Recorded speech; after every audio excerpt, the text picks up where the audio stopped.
तकरीबन कोई 3 से 4 हज़ार के करीब लोग एक जगह पर इकट्ठे हो गए इस कॉलोनी के बाहर और चर्च में तबाही मचा दी, सलीब को तोड़ दिया। उसके अलावा चर्चों को आग लगा दी, घरों को आग लगा दी। ऑब्वियसली ये वीडियोस तो आप सोशल मीडिया पर कई दिन से देख रहे होंगे। पाकिस्तान के शहर फैसलाबाद में एक ऐसा अफसोसनाक वाकया पेश है कि जिसकी वजह से आज पूरी दुनिया के मुसलमान शर्मिंदा है। जी हाँ, आपने बिल्कुल सही सुना। मतलब कुछ लोगों ने इकट्ठे होकर हजारों क्रिश्चियंस के घरों को जला दिया और वहाँ के मतलब जो चर्च है उन्हें तोड़ा गया। अस्सलाम वालेकुम दोस्तों, कैसे हैं आप सब? उम्मीद करता हूँ आप सब ठीक ठाक होंगे। मेरा नाम है मोहम्मद इब्राहिम फ्रॉम पाकिस्तान। और मतलब हम ना अक्सर वीडियोस देखते हैं कि मतलब किसी मुल्क में जो मुसलमानों पर जुल्म हुआ या वहाँ की जो मस्जिदें वो तोड़ी गई, मतलब ना इंसाफी की गई जो नहीं होनी चाहिए। लेकिन आज जो वाकया पाकिस्तान के शहर फैसलाबाद में पेश आया, मतलब जिसकी वजह से आज पूरी दुनिया के मुसलमान शर्मिंदा हैं। मतलब वो पाकिस्तान के जब दूसरे ममालिक में जुल्म होता है तो हम बोलते हैं, लेकिन आज हमारे ही मुल्क में जो माइनॉरिटीज महफूज नहीं है। मतलब कुछ लोगों ने इकट्ठे होकर हजारों क्रिश्चियंस के घरों को जला दिया और वहां मतलब जो चर्च है उन्हें तोड़ा गया। सच में मैंने तो जब पहली मरतबा न्यूज सुनी तो मुझे यकीन ही नहीं है कि मतलब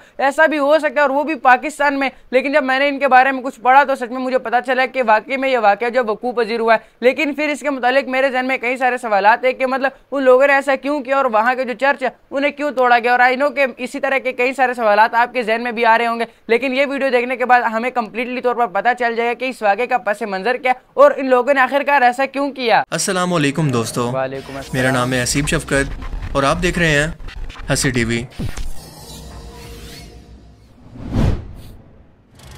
पाकिस्तान के शहर फैसलाबाद के एक इलाके जड़ावाला के अंदर एक इंतहाई अफसोसनाक वाक़या पेश आया, जो कि यकीनन आप सोशल मीडिया पर और टीवी मीडिया पर काफ़ी दिन से सुन रहे होंगे कि कुरान पाक की तौहीन के नतीजे में तकरीबन कोई 16 के करीब चर्च की इमारतों को और सरकारी इमारतों को आग लगा दी गई है। क्रिश्चियन कम्युनिटी के घरों को आग लगा दी गई है। इस इलाके के अंदर जहां पर यह वाक़या पेश आया, क्रिश्चियन कम्युनिटी की बाकायदा कॉलोनी थी जिसके अंदर यह वाक़या पेश आया और तमाम घरों को आग लगा दी गई। ये बेचारे बाहर खेतों के अंदर रात गुजारने पर मजबूर हो गए।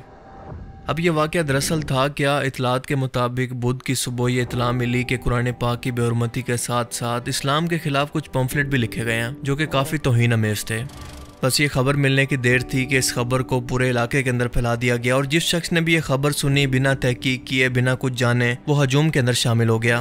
तकरीबन कोई 3 से 4 हज़ार के करीब लोग एक जगह पर इकट्ठे हो गए इस कॉलोनी के बाहर और चर्च में तबाही मचा दी, सलीब को तोड़ दिया। उसके अलावा चर्चों को आग लगा दी, घरों को आग लगा दी। ऑब्वियसली ये वीडियोस तो आप सोशल मीडिया पर कई दिन से देख रहे होंगे। पुलिस की इन्वेस्टिगेशन के मुताबिक ये सिर्फ 6 लोग थे जो कि इस तमाम मजमे को लीड कर रहे थे, इस खबर को फैलाने वाले थे। ये खबर सच है या झूठ है इसकी तहकीक किसी ने भी नहीं की और शायद इनको ये जानने में इंटरेस्ट भी नहीं था और सिर्फ इतला के नतीजे के अंदर ये इतने लोग इकट्ठे होकर इस तरह से हंगामा बर्पा कर देते हैं। और आपको बताता चलूँ कि ये पहली बार नहीं हुआ कि पाकिस्तान के अंदर क्रिश्चियन या फिर ज्यूज कम्युनिटी को इस तरह से टारगेट किया जाए, उन पर इस तरह से हमले किए जाएं। ऐसा पहले भी कई मरतबा हो चुका है। अब ये गुस्ताखी की गई थी या फिर नहीं की गई थी, ये डिसाइड करना कोर्ट का काम है। पुलिस का काम है इन्वेस्टिगेशन करना और इसके बाद अदालत अगर कसूरवार पाएगी तो उस शख्स को सजा देगी। लेकिन ये कौन सा तरीका है कि लोग एक जगह पर हजूम इकट्ठा करके किसी के घर को आग लगा दें बेकसूर लोगों की। चलो मानते हैं कि 2-3 लोग शामिल होंगे इसके अंदर जिन्होंने ये तौहीन की होगी, बाकी लोगों का कसूर क्या था? शर्म आनी चाहिए ऐसे लोगों को, खुद को मुसलमान कहते हुए भी। सबसे पहली बात कि आपके पल्ले खुद क्या है, आपकी इकोनॉमी तबाह, इखलाकियात तबाह, कोई टूरिस्ट आपके घर आने को तैयार नहीं है। पूरी दुनिया के अंदर कटोरा उठाकर हम लोग भीख मांग रहे हैं। गैर मुस्लिमों को तो छोड़ो, यहाँ पर खुद मुसलमान भी महफूज नहीं है। लॉ एंड ऑर्डर की ये सूरत हाल है।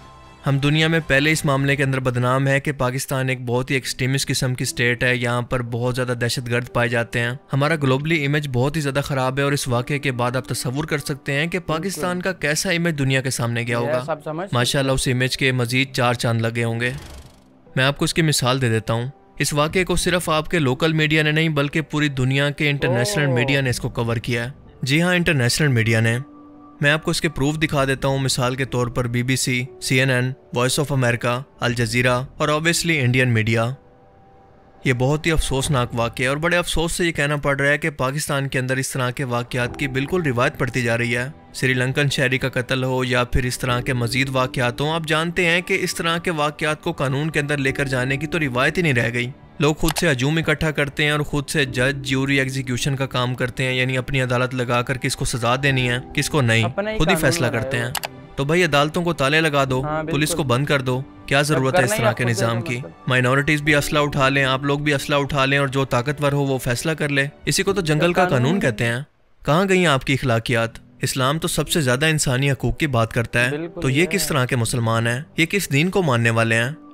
मुझे एक बात बताएं कि हम अपने मुल्क के अंदर हिंदू हों या फिर क्रिश्चियन या कोई भी मिनॉरिटी जो यहाँ पर अक़लीती तादाद के अंदर रहती है, हम मुसलमान होकर अपने मुल्क के अंदर इन लोगों के साथ ऐसा सलूक करते हैं, तो मुझे बताएं कि किस तरह से हम फ़लस्तीन के मुसलमानों के लिए, हिंदुस्तान के मुसलमानों के लिए, कश्मीर के मुसलमानों के लिए आवाज़ उठा सकते हैं कि गैर मुस्लिम उनके ऊपर जुल्म ना करें, उनकी इबादत गाहों को तबाह ना करें, इनके हकूक़ अदा करें। हमारे पास कोई इखलाकी जुर्रत रह जाती है इस बात की कि हम ये बात करें, गैर मुस्लिमों को कन्विंस करें? वो तो जाहिर है कि सबसे पहले यही कहेंगे कि भाई साहब अपने घर की खबर लो, तुम्हारा अपना किरदार ये है कि यहाँ पर कोई माइनॉरिटी रहते हुए डरती है, अपने खानदान के साथ अपनी जान के तहफ़्फ़ुज़ के लिए वो फिक्रमंद रहती है। तुम लोगों ने उनका जीना मुश्किल कर रखा है, उनके लिए फ्रीडम ऑफ एक्सप्रेशन नहीं है, और तुम लोग हमें भाषण देते हो। शर्म नहीं आती तुम्हें ये बात करते हुए? इन चंद हज़ार लोगों ने उन गैर मुस्लिमों की इस बात को जस्टिफाई कर दिया है कि वो बिल्कुल सही कर रहे हैं, मुसलमानों की मस्जिदों को तोड़ रहे हैं, उनके हकूक़ नहीं हैं, उन पर जुल्म हो रहा है। आप ज़रा सोच कर देखें कि यूरोप के अंदर और अमेरिका के अंदर मुसलमान कितनी आज़ादी से ज़िंदगी गुजारते हैं, रोड पर हो या पार्क के अंदर हो या दुनिया के किसी भी हिस्से के अंदर। उनको नमाज पढ़ने से, उनकी मस्जिदें बनाने से उनको कोई नहीं रोकता, उनके इस्लामी कवानीन को फॉलो करने से उनको कोई नहीं रोकता, सिवाय चंद मुल्कों की कुछ एक्सट्रीमिस्ट किस्म की रिवायात के। अब सेम ये काम गैर मुस्लिम मुल्कों के अंदर ये लोग मुसलमानों के साथ करना शुरू कर दें। मिसाल के तौर पर हम मिसाल ले लेते हैं कि अमेरिका के मुसलमानों के साथ अमेरिकन हुकूमत बिल्कुल यही सलूक करना शुरू कर दे, उनकी मस्जिदों को तोड़े, उन पर गुस्ताखी का इल्ज़ाम लगाकर मजमा इकट्ठा करे और इनके घरों को आग लगा दे। तब आपकी डिमांड क्या होगी और आपका रिएक्शन क्या होगा? एक अमेरिकन मुसलमान और एक अमेरिकन शहरी होने के नाते क्या आप कानून का दरवाज़ा खटखटाएंगे या फिर ये कहेंगे कि अपने मज़हब की बुनियाद पर इन लोगों ने बिल्कुल ठीक किया? इन चंद हज़ार लोगों की हरकत की वजह से आपको अंदाज़ा भी नहीं है कि पूरी दुनिया के अंदर मुसलमानों की कितनी बदनामी हुई है, कितना बुरा इमेज सिर्फ पाकिस्तान के मुसलमानों का नहीं बल्कि पूरी दुनिया के मुसलमानों का पूरी दुनिया के अंदर पहुंचा है, जिनके बारे में पूरी दुनिया का मीडिया पहले भी प्रोपेगेंडा करता रहता है कि इस्लाम बहुत ही एक्सट्रीमिस्ट किस्म का दीन है, इसमें बहुत ही रेडिकल किस्म के लोग मौजूद हैं। अब सबसे अहम सवाल यह है कि इन लोगों को लगाम कौन डालेगा? जवाब है कि इनकी रूट कॉज को पकड़ें, इनके हैंडलर्स को पकड़ें जो इनको इश्तियाल दिलाने वाले हैं, और इन इश्तियाल दिलाने वाले लोगों का ताल्लुक किस सियासी जमात के साथ है या फिर किसी मजहबी जमात के साथ है या फिर ये किसी लीडर के मानने वाले हैं, उसको भी पकड़कर इस कार्रवाई के अंदर शामिल करें ताकि जड़ को ही ख़त्म किया जा सके। ये फसाद फिल अर्ज है, ऐसे लोग सिर्फ फसाद चाहते हैं और इनका कोई मकसद नहीं होता। और अगर ये लोग इस्लाम की बेस पर ये सब कर रहे हैं तो मुझे बताएं कि इस्लाम के अंदर ऐसी कौन सी तालीम है कि लोगों पर इस तरह से जुल्म करें, खास तौर पर अक़लियतों पर। मदीना के अंदर तो रसूल पाक सल्लल्लाहु अलैहि वसल्लम की मौजूदगी के अंदर क्रिश्चियन भी मौजूद थे और ज्यूज़ भी। आप सल्लल्लाहु अलैहि वसल्लम ने उनके साथ कभी भी कोई ज़्यादती नहीं की, उनके तमाम हकूक़ उनको अदा किए और उनको कहा कि आप अपनी मर्ज़ी के मुताबिक अपने दीन को फॉलो कर सकते हैं। इस्लाम कबूल करने के मामले में आप पर कोई ज़बरदस्ती नहीं। यहाँ तक कि एक टाइम ऐसा आया कि रसूलुल्लाह सल्लल्लाहु अलैहि वसल्लम के साथ वादा करने के बाद यहूदी कौम मुकर गई और दुश्मनों का साथ दिया। उसका बदला लेने के लिए यहूदियों के खिलाफ मदीना के अंदर ही जंग खैबर हुई थी, क्योंकि ये मुसलमानों की सर्वाइवल का सवाल था। अगर यहूदी अपनी इस वादा खिलाफी के अंदर कामयाब हो जाते और दुश्मन के साथ मिलकर हमला कर देते तो मुसलमानों का मदीना से मुकम्मल तौर पर सफाया हो जाता। इस वाक़े के अलावा मदीना के अंदर या फिर पूरे अरब के अंदर रसूलुल्लाह सल्लल्लाहु अलैहि वसल्लम ने कभी भी माइनॉरिटीज़ पर या गैर मुस्लिमों पर ना कभी कोई जुल्म किया और ना कभी कोई ज़बरदस्ती की। इन लोगों को वो तमाम हकूक़ हासिल थे जो कि मदीना के अंदर या फिर मक्का के अंदर या फिर पूरे अरब के अंदर तमाम मुसलमानों को हासिल थे। हमारे नबी की तो ये तालीम थी और इसी से मुतासिर होकर कई गैर मुस्लिमों ने इस्लाम को कबूल किया। अब ये बताएं कि इस तरह के इस्लाम से मुतासिर होकर कौन सा गैर मुस्लिम होगा जो कि इस्लाम को कबूल करना चाहेगा? आप सभी लोग जानते हैं कि मैं अपनी वीडियोस के अंदर हमेशा मुसलमानों के हकूक़ की बात करता हूं, उन पर होने वाले जुल्म की बात करता हूं, लेकिन मुझे ये बताएं कि इस वाक़े के बाद मैं गैर मुस्लिमों के सामने किस तरह से इस्लाम को डिफेंड करूं? सिर्फ ये कुछ लोग इस्लाम को रिप्रेजेंट कर रहे हैं। क्या वो गैर मुस्लिम मेरी बात सुनने के बाद मुझे ये नहीं कहेंगे कि पहले खुद से इस्लाम को फॉलो करो फिर दूसरों को इसकी तबलीग करना? जो इखलाकियात आप हमसे चाहते हो पहले खुद तो उसको फॉलो करो। देखें, यह सच है कि दुनिया आपके किरदार से मुतासिर होती है, ना कि आपकी तकरीरों से और आपके अल्फाज से। ख़ास तौर पर वेस्टर्न मुल्कों के अंदर रहने वाले लोग आपको मीडिया से जज करते हैं और जब मीडिया के अंदर इस तरह की खबरें आएंगी तो आप सोच सकते हैं कि वो लोग बिना तहकीक किए मुसलमानों से कितना ज़्यादा नफरत करेंगे, क्योंकि इसको कंफर्म करने के लिए वो पाकिस्तान तो नहीं आ सकते कि इनके मीडिया ने जो खबर दी है क्या वो वाकई सच है या फिर उसके अंदर कितनी सच्चाई है। इब्ने अब्बास का कौल है कि रसूलुल्लाह सल्लल्लाहु अलैहि वसल्लम की ये तालीम थी कि जब भी मुसलमान किसी गैर मुस्लिम इलाके पर कब्जा करें तो वहाँ पर रहने वाली माइनॉरिटीज़ या अक़लियतों के गिरजाघर, इनके चर्च, किसी भी इबादत गाह को गिराने की इजाज़त नहीं। हज़रत उमर बिन अब्दुल अजीज़ के दौरे हुकूमत के अंदर एक शख्स जो कि ईसाई था आपके पास शिकायत लेकर आया कि आपसे पहले हुक्मरान वलीद के दौरे हुकूमत के अंदर मेरी ज़मीन का कुछ हिस्सा मुझसे पूछे बगैर एक मस्जिद का हिस्सा बना दिया गया और मुझे उस चीज़ पर एतराज़ है, मुझे वो ज़मीन वापस चाहिए।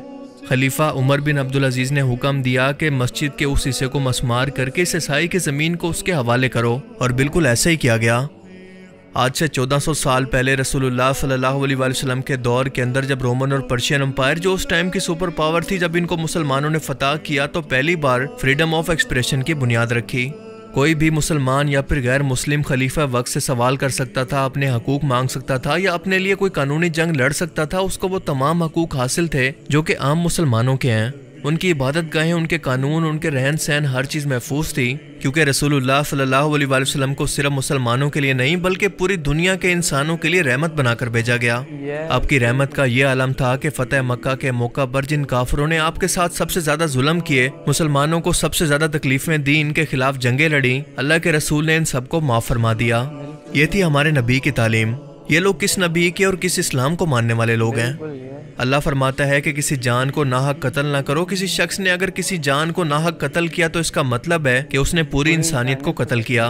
नजरान के ईसाई जब रसूलुल्लाह सल्लल्लाहु अलैहि वसल्लम से दीन के मामले पर बहस करने के लिए आए तो आप सल्लल्लाहु अलैहि वसल्लम ने उनको ना सिर्फ पनाह दी बल्कि उनके एतराज़ात का जवाब भी दिया। कुरान करीम में बाकायदा एक सूरत सूरह अल काफिरून के नाम से मौजूद है, जिसके अंदर अल्लाह पाक फरमाता है कि गैर मुस्लिमों से मुसलमानों को कैसा सलूक करना चाहिए।